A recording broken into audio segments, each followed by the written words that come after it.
अस्सलाम वालेकुम, क्या हाल है आप सबके। मैं उम्मीद करती हूँ आप सब बिल्कुल ठीक है, खुश हैं और मैं भी अल्हम्दुलिल्लाह बिल्कुल ठीक हूँ। तो अपने इस न्यू व्लॉग में मैं आप सबका इस्तकबाल करती हूँ। तो यहाँ पर जी मैं आपके लिए लेकर आई हूँ झटपट वाली बिरयानी। तो आप यकीन नहीं करेंगे, ये बिरयानी मैंने सिर्फ आधे घंटे में बनाई थी। तो यहाँ पर जो है सबसे पहले मैंने तेल पैन में डाल दिया था, उसके बाद जो है मैंने सारी कटिंग वगैरह कर ली थी। तो इस बिरयानी बनाने के प्रोसेस में मुझे सबसे ज़्यादा देरी जो है चिकन को धोने में लगी थी। बाकी जो है जो मैंने इतनी जल्दी बना लिया था जिसकी कोई इंतहा नहीं थी, यानी मुझे बाहर जाना था और जो है मुझे बिरयानी भी बनाकर जानी थी। तो यहाँ पर जो है मैंने आधे घंटे से भी कम समय में ये बिरयानी बनाकर तैयार की थी मैंने। तो सबसे पहले पैन में मैंने तेल डाला था और उसके साथ ही जो है मैंने इसमें खड़े गरम मसाले शामिल किए थे। उनके तड़कने के बाद मैंने जो है प्याज इसमें शामिल की थी।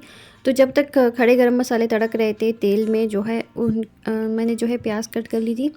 यानी मैं बिल्कुल एक सेकंड के लिए भी नहीं रुकी थी, इतनी झटपट मैंने ये बिरयानी बनाई।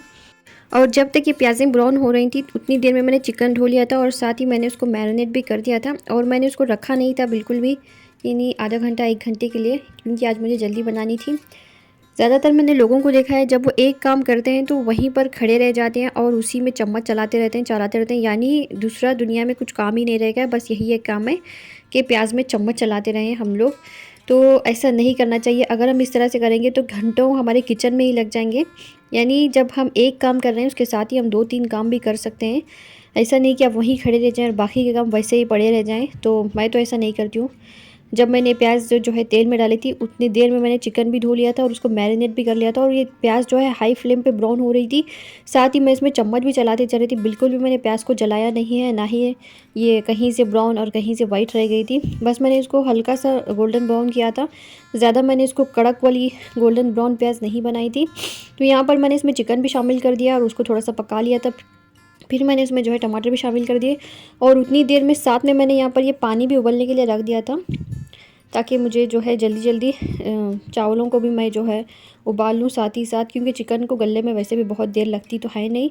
तो यहाँ पर जी साथ ही मेरे चिकन भी जो है मसाले के साथ पक रहे हैं और जो है चावल भी मेरे वहाँ पर बॉईल हो रहे हैं। यहाँ पर मैंने जो है इसको स्लो फ्लेम पे रख दिया था। सबसे पहले मैंने इसको हाई फ्लेम पे खूब अच्छी तरह से इस मसाले को भून लिया था, उसके बाद मैंने इसे स्लो फ्लेम करके ढक के रख दिया था 5 मिनट के लिए। और यहाँ पर देख लीजिए चावल भी मेरे जो है उबल गए हैं इतनी देर में। यानी जब मैंने ये चिकन डाला था प्याज में उसी टाइम पर मैंने पानी भी रख दिया था चावलों को उबलने के लिए, क्योंकि ये जो गैस के फ्लेम है वो बहुत ही स्लो है तो पानी उबलने में भी देरी लगेगी। अगर मैं चिकन डाल के फिर पानी में रखती तो मुझे और भी ज़्यादा देर हो जाती थी बिरयानी बनाने में। तो हमें ऐसे ही अक्लमंदी से किचन में काम करनी चाहिए ताकि हमारा वक्त भी बच सके और दूसरे काम भी हम कर सकें या आराम कर सकें या कुछ और कर सकें। जैसे कि यूट्यूब का काम होता है वो कर लें या कुछ और कर लें या बच्चों के साथ बैठ लें, बातें कर लें या खेल लें, कुछ भी कर सकते हैं। अगर आप सारा वक्त किचन में ही ज़ाया करेंगी तो ये तो ठीक नहीं है, फिर आप आराम भी नहीं कर पाएंगी। फिर आप यही रोना रोएंगी कि मेरे पास टाइम ही नहीं है, टाइम ही नहीं है, टाइम ही नहीं है। तो किचन में आपको बड़ी अक्लमंदी से काम करनी पड़ती है और थोड़ी चीज़ें प्री प्रेप भी करके रखनी होती हैं आपको, ताकि आपका जो है किचन में कम से कम टाइम लगे। तो यहाँ पर मैंने जो है चावल भी डाल दिया था, उसके बाद मैंने मेल्ट करके उसमें बटर भी शामिल कर दिया था। उसके बाद मैंने इसमें हरा धनिया और जो है पुदीना और उसके बाद जो है मैंने इस पर तली हुई प्याज भी शामिल कर दी थी, क्योंकि ब्राउन प्याज मेरे पास रखी हुई है तो वो मैंने ऊपर से डाल दी थी। तो यहाँ पर जी लीजिए मेरी झटपट बिरयानी बनकर तैयार हो चुकी है। तो यहाँ पर बिरयानी वगैरह बनने के बाद मैं बाहर जाके आ गई हूँ। तो ये बिरयानी जब तक ठंडी हो गई थी तो इसको मैंने दोबारा से गर्म करने के लिए रख दिया है।